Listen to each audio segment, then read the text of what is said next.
बिस्मिल्लाहिर्रहमानिर्रहीम। अस्सलामु अलैकुम। डियर स्टूडेंट्स, आज की इस वीडियो में हम चैप्टर नंबर 7 बायो इनर्जेटिक्स यानी क्लास 9 का जो चैप्टर नंबर 7 है जिसका नाम है बायो इनर्जेटिक्स, इस बायो इनर्जेटिक्स के जो इम्पोर्टेंट शॉर्ट क्वेश्चंस हैं और इम्पोर्टेंट लॉन्ग क्वेश्चन को इस वीडियो में हम डिस्कस करेंगे। अच्छा, इस चैप्टर का सबसे पहला जो इम्पोर्टेंट शॉर्ट क्वेश्चन है बेटा वो ये है आपके पास, डिफाइन बायो इनर्जेटिक्स। ये सबसे पहला जो है वो आपके पास इम्पोर्टेंट शॉर्ट क्वेश्चन है, डिफाइन बायो इनर्जेटिक्स। अच्छा, इसको आपने क्या करना है, यहाँ से स्टार्ट करना है बायो इनर्जेटिक्स को और यहाँ तक आपने क्या करना है, इसको एंड करना है। तो इसमें दो वर्ड हैं, एक है बायो और दूसरा है बेटा इनर्जेटिक्स। Bio and इनर्जेटिक्स। अच्छा, बायो का मीन क्या होता है, लिविंग ऑर्गेनिज्म, और इनर्जेटिक्स किसको कहते हैं, एनर्जी। यानी कि bioenergetics is the study of energy relationship. Bioenergetics is the study of energy relationship and energy transformation. यानी एनर्जी का जो रिलेशनशिप है और दूसरा क्या है, जो एनर्जी का ट्रांसफॉर्मेशन है कि एनर्जी जो है वो एक शक्ल से दूसरी शक्ल में तब्दील होती है, दूसरी से तीसरी शक्ल में, तो उसको हम कहते हैं एनर्जी रिलेशनशिप या एनर्जी कन्वर्जन।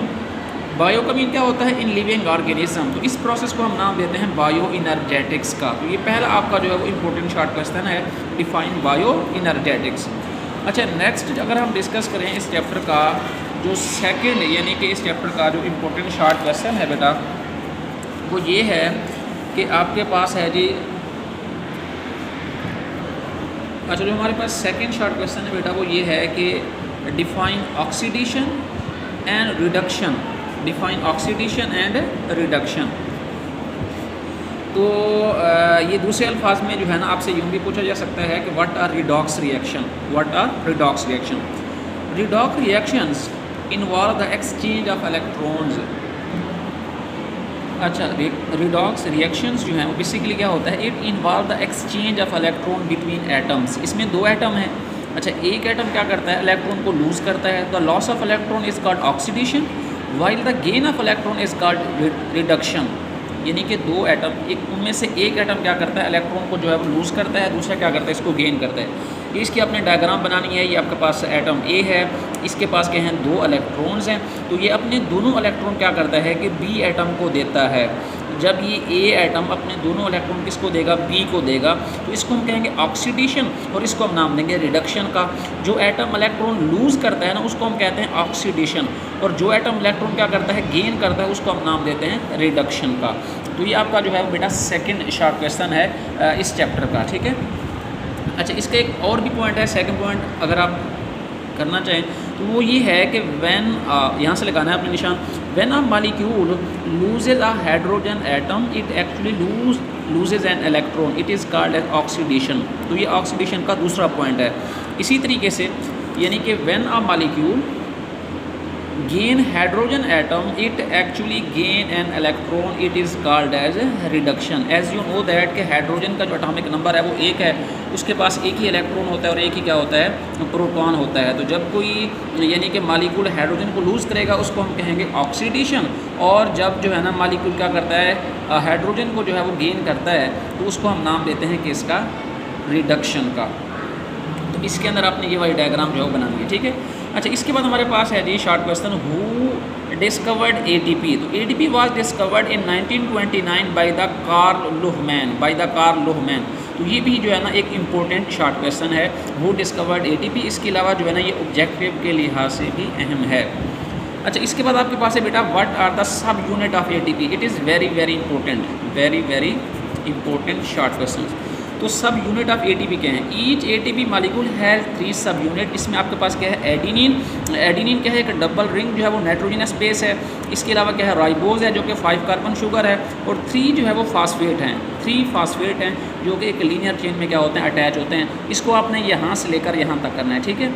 अच्छा, इस चैप्टर के जो मोस्ट इंपॉर्टेंट है उनमें पहला शॉर्ट क्वेश्चन है डिफाइन बायो एनर्जेटिक्स, और सेकेंड आपके पास है right the sub unit of ATP. लेकिन आपने जो है ना ऑक्सीडेशन और रिडक्शन रिएक्शन को भी आपने कर लेना है, ठीक है।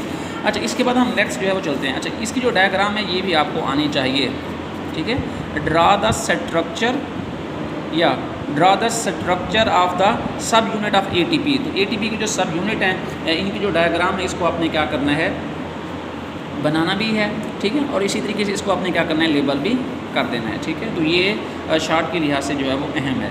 Right the sub unit of ATP and also draw there structure.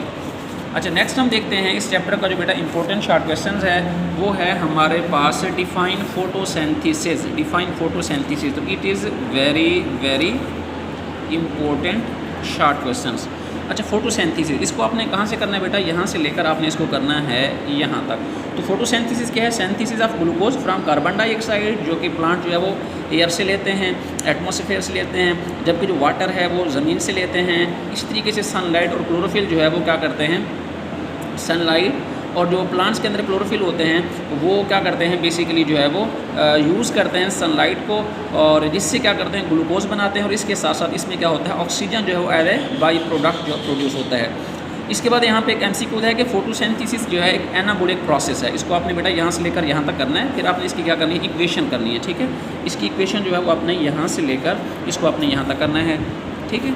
अच्छा, कार्बन डाइऑक्साइड है, इसी तरीके से वाटर, लाइट एनर्जी, क्लोरोफिल, तो इसमें क्या बनता है आपके पास ग्लूकोज, ऑक्सीजन प्लस इसमें से जो है वो वाटर के मॉलिक्यूल रिलीज होते हैं। नेक्स्ट हम देखते हैं, अच्छा यहाँ पे ना एक डेफिनेशन है ऑस्मोसिस की, ये 9th के लिहाज से तो बड़ी इंपॉर्टेंट है लेकिन 10th में भी पूछी जा सकती है, ठीक है। ऑस्मोसिस की, ऑस्मोसिस जिसमें वाटर जो है ना वो लेस सोल्यूट से मोर सोल्यूट की तरफ जाता है through a semi permeable membrane, या डाइल्यूट सोल्यूशन से जाता है कंसनट्रेटेड सोल्यूशन की तरफ। नेक्स्ट हम देखते हैं बेटा हमारे पास डिफरेंस है between light reaction and dark reaction. Light reactions and dark reaction, तो इसमें आपके पास जो लाइट रिएक्शन है वो क्या है जी, जो लाइट एनर्जी है इस कैप्चर्ड, लाइट एनर्जी को कैप्चर किया जाता है और इसको यूज़ किया जाता है to make high energy molecule. कौन कौन से, ATP and NADPH, ATP and NADPH। तो लाइट रिएक्शन के अंदर लाइट को इस्तेमाल करके ATP और NADPH मॉलिक्यूल को जो है वो बनाया जाता है।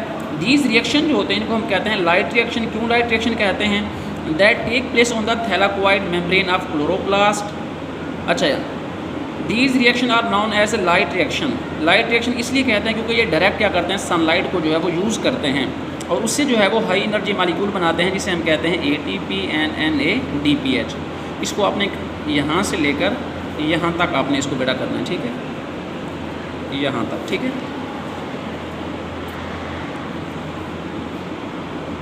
अच्छा, अब हमारे पास है बेटा डार्क रिएक्शन। यहाँ से आपने करना है ड्यूरेंस से लेकर इसको आपने यहाँ तक करना है। ड्यूरिंग द सेकंड फेज जो कार्बन डाइऑक्साइड है, देखिए जो कार्बन डाइऑक्साइड है इसकी क्या होती है, रिडक्शन होती है, और इसकी रिडक्शन से क्या बनता है, ग्लूकोज बनता है। और इस स्टेप के अंदर जो ATP और NADPH है इसको यूटिलाइज़ किया जाता है, यानी इसको इस्तेमाल किया जाता है। इसको क्या किया जाता है, इसको यूटिलाइज़ किया जाता है। तो ये डार्क रिएक्शन जो होते हैं ना, ये कहाँ होते हैं, ये बेसिकली जो है वो क्लोरोप्लास्ट का जो स्ट्रोमा है उसमें होता है, ठीक है, ये स्ट्रोमा में होता है। जबकि जो लाइट रिएक्शन है ये कहाँ होता है, लाइट रिएक्शन जो है वो होता है बेटा थैलाकोइड मेम्ब्रेन में, थैलाकोइड मेम्ब्रेन में। जबकि डार्क जो रिएक्शन है वो कहाँ होता है, वो स्ट्रोमा के अंदर जो है वो होता है, ठीक है। अच्छा, इसके बाद हमारे पास जो नेक्स्ट है बेटा इंपॉर्टेंट शार्ट है इस चैप्टर का, वो है जी आपके पास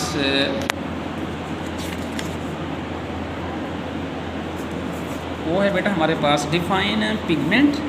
डिफाइन पिगमेंट बड़ा इंपॉर्टेंट शार्ट है, डिफाइन पिगमेंट। देखिए पिगमेंट क्या है, पिगमेंट वो सब्सटेंस होते हैं दैट ऑब्जर्व विजिबल लाइट, जो विजिबल लाइट को ऑब्जर्व करते हैं, और जो डिफरेंट पिगमेंट होते हैं वो डिफरेंट वेवलेंथ ऑफ लाइट को क्या करते हैं, ऑब्जर्व करते हैं। इसके बाद आपके पास डेफिनेशन है बेटा के फोटो सिस्टम की, इसको आपने यहाँ से लेकर जो है ना वो यहाँ तक कर लेनी है। जो फोटोसिंथेटिक पिगमेंट हैं जब वो ऑर्गेनाइज्ड होते हैं in the form of clusters, photosynthetic pigment chlorophyll a है, क्लोरोफिल बी है, कैरोटीनाइड्स हैं, ज़ेंथोफिल्स हैं, जब ये पिगमेंट्स क्या होते हैं एक क्लस्टर्स की शक्ल में इकट्ठे होते हैं उसको हम नाम देते हैं photosystem in the thylakoid membrane of chloroplast. Chlorophyll a is the main photosynthetic pigment. तो ये MCQs के लिहाज से भी आपसे पूछ सकते हैं, ठीक है। अच्छा, इसके बाद हम नेक्स्ट जो है वो इस चैप्टर का जो इंपॉर्टेंट शॉर्ट क्वेश्चन है उसको डिस्कस करते हैं। तो वो आपके पास है बेटा डिफाइन लिमिटिंग फैक्टर्स। ये आपके पास है जी शॉर्ट क्वेश्चन, इसको आपने यहाँ से लेकर क्या करना है, यहाँ तक कर लेना है लिमिटिंग फैक्टर को। फिर आपने क्या करना है, इसके जो है वो इफेक्ट जो है इसके आपने नाम बता देना है, ठीक है। Limiting factor any environmental factor जिसकी एब्सेंस या डेफिशिएंसी जो है वो क्या करती है, which can decrease the rate of metabolic reaction को कम कर देती है, ठीक है। तो इस फैक्टर को हम कहते हैं limiting factor for that reaction. इसके बाद आपने क्या करना है, इनके जो है वो नाम बता देना है। अच्छा, नेक्स्ट हम देखते हैं इस चैप्टर का जो इंपॉर्टेंट शॉर्ट क्वेश्चन है बेटा बायो एनर्जेटिक्स का, वो हमारे पास है जी सेलुलर रेस्पिरेशन। सेलुलर रेस्पिरेशन वो प्रोसेस जिसमें CH बॉन्ड को जो है वो ऑक्सीडेशन रिडक्शन रिएक्शन के ज़रिए ब्रेक किया जाता है, और उसमें से क्या होता है कि कार्बन डाइऑक्साइड, इसी तरीके से वाटर, और उसमें से एनर्जी जो है वो प्रोड्यूस होती है। इस प्रोसेस को हम कहते हैं सेलुलर रेस्पिरेशन। नेक्स्ट हमारे पास है जी define aerobic respiration and aerobic respiration. Aerobic respiration को आपने बेटा यहाँ से लेकर यहाँ तक करना है, और एन एरोबिक को आपने यहाँ से लेकर यहाँ तक करना है। एरोबिक वो होती है जिसमें ऑक्सीजन क्या होती है, नेसेसरी होती है, जो ऑक्सीजन की प्रेजेंस में होती है, और एन एरोबिक वो होती है जो ऑक्सीजन की एब्सेंस में होती है, उसे हम कहते हैं एन एरोबिक रेस्पिरेशन। इसके बाद हमारे पास एक डेफिनेशन है डिफाइन एन एरोब्स, इसको आपने यहाँ से लेकर यहाँ तक करना है, ठीक है। इसके साथ एग्जाम्पल भी आ जाएंगी, यानी कि वो जानदार जो एन एरोबिक रेस्पिरेशन के जरिए अपनी क्या करते हैं, एनर्जी हासिल करते हैं, उसे हम कहते हैं एन एरोब्स। और इसके एग्जाम्पल हैं some bacteria and some fungi. इसको आपने यहाँ से लेकर यहाँ तक करना है, ठीक है, E1 2D से लेकर यहाँ तक। अच्छा, नेक्स्ट हम देखते हैं इस चैप्टर का जो इम्पोर्टेंट शार्ट है बेटा आपके पास, वो है हमारे पास, अच्छा ये जो आपको टेबल दिया हुआ है ना, ये शार्ट और लॉन्ग दोनों लिहाज से इम्पोर्टेंट है, वेरी वेरी इंपॉर्टेंट, शार्ट के लिहाज से प्लस लॉन्ग क्वेश्चन के लिहाज से, ठीक है। इसको अपन अच्छी तरीके से कर लेना है। शार्ट के लिहाज से कोई 2-3 पॉइंट आपसे पूछे जा सकते हैं। डिफरेंस जो है ना between photosynthesis and respiration, right any 3 difference, या लॉन्ग क्वेश्चन भी आ सकता है कि एक्सप्लेन या difference between the photosynthesis and respiration. अच्छा, इसी तरीके से हमारे पास जो नेक्स्ट आपके पास बेटा एक शार्ट और लॉन्ग के लिहाज से इंपॉर्टेंट है, वो है ये है कि difference between aerobic and anaerobic respiration. ये शार्ट और लॉन्ग के लिहाज से बड़ा इंपॉर्टेंट है। एज़ यू नो दैट कि चैप्टर जो 1 है और 4 है, चैप्टर 1 और 4 इसमें से एक लॉन्ग क्वेश्चन आएगा, और दूसरा जो है वो 3 और 7 से आएगा। तो ये जो 7 चैप्टर है इसको आपने जो है ना वो अच्छे से तैयार कर लेना है, ताकि आपका लॉन्ग क्वेश्चन जो है वो हो जाए। अच्छा, इस चैप्टर के जो मोस्ट इंपॉर्टेंट लॉन्ग क्वेश्चन है वो भी मैं आपको बता देता हूँ। ये बात आपने ध्यान में रखनी है कि मैं आपको इस चैप्टर के मोस्ट जो इंपॉर्टेंट लॉन्ग क्वेश्चन है वो डिस्कस कर रहा हूँ। तो इसमें जो मोस्ट इंपॉर्टेंट लॉन्ग क्वेश्चन है बेटा, वो सबसे पहले आपके पास है ATP, the cell's energy currency, जिसे हम कहते हैं ATP। इस चैप्टर का जो है वो मोस्ट इंपॉर्टेंट लॉन्ग क्वेश्चन है। इसके बाद हमारे पास है, इसको आपने बेटा क्या करना है, यहाँ से लेकर यहाँ तक जो है वो करना है। अच्छा, इसके बाद हमारे पास जो मोस्ट इंपॉर्टेंट लॉन्ग क्वेश्चन है वो है आपके पास बेटा लाइट रिएक्शन की जो समरी है, इसको आपने यहाँ से लेकर यहाँ तक करना है। इसके 4 पॉइंट हैं, और इसके साथ साथ आपने क्या करना है बेटा कि यहाँ पे जो जी स्कीम है, ये जो इसके डायग्राम है, ये भी आपने बनानी है लाइट रिएक्शन के अंदर, ठीक है। इसके बाद आपके पास जो इंपॉर्टेंट लॉन्ग क्वेश्चन है वो आपके पास है डार्क रिएक्शन, ठीक है। इसको आपने यहाँ से लेकर यहाँ तक करना है। अच्छा, और इसके बाद आपने क्या करना है कि इसकी जो डायग्राम है वो आपने ये बनानी है, ठीक है। ये वाली जो डायग्राम है ये आपने डार्क रिएक्शन में बनानी है, डार्क रिएक्शन, ठीक है। अच्छा, इसके बाद हमारे पास जो इस चैप्टर का इंपॉर्टेंट लॉन्ग क्वेश्चन है बेटा, वो है आपके पास एक्सप्लेन एन एरोबिक रेस्पिरेशन। इसकी डेफिनेशन अगर आप इसको शार्ट करना चाहें तो यहाँ से लेकर यहाँ तक कर लें, फिर आप इसको जो है वो यहाँ से लेकर यहाँ तक ये आपने मुकम्मल करना है, और ये भी आपने मुकम्मल करना है, इसको आपने यहाँ तक। तो ये आपके जो है वो इंपॉर्टेंट लॉन्ग क्वेश्चन है, ठीक है। इसके बाद मैंने आपको बताया है कंपैरिजन, तो एक आपके पास difference between photosynthesis and respiration, दूसरा है आपके पास एरोबिक एंड एनारोबिक। अच्छा, इसी तरीके से मैकेनिज्म ऑफ रेस्पिरेशन को भी आप कर लें। और ये जो आपके पास चैप्टर नंबर 7 है ना, इसमें ये जो है ना इम्पोर्टेंट, मोस्ट इंपॉर्टेंट जो है वो लॉन्ग क्वेश्चन है, ठीक है। लेकिन अगर आप इस चैप्टर के जो है ना वो लॉन्ग क्वेश्चन कर लेंगे तो ये आपके लिए ज़्यादा जो है वो बेनिफिशियल है, क्योंकि इस चैप्टर से जो है वो लॉन्ग क्वेश्चन आना है 3रे और 7वें में से। और 8वां 9वां जो है अगर आप चाहें तो लॉन्ग के लिहाज से उसको आप ना करें, उसमें सिर्फ आप जो है वो शॉर्ट क्वेश्चन कर लें। Hopefully everyone is healthy and safe. I am praying for everyone, love you all. Allah ताला आप सबको और आपके अज़ीज़ व अक़ारिब को आसानियाँ अता फरमाएं और आगे आसानियाँ तकसीम करने का शर्फ हासिल करें।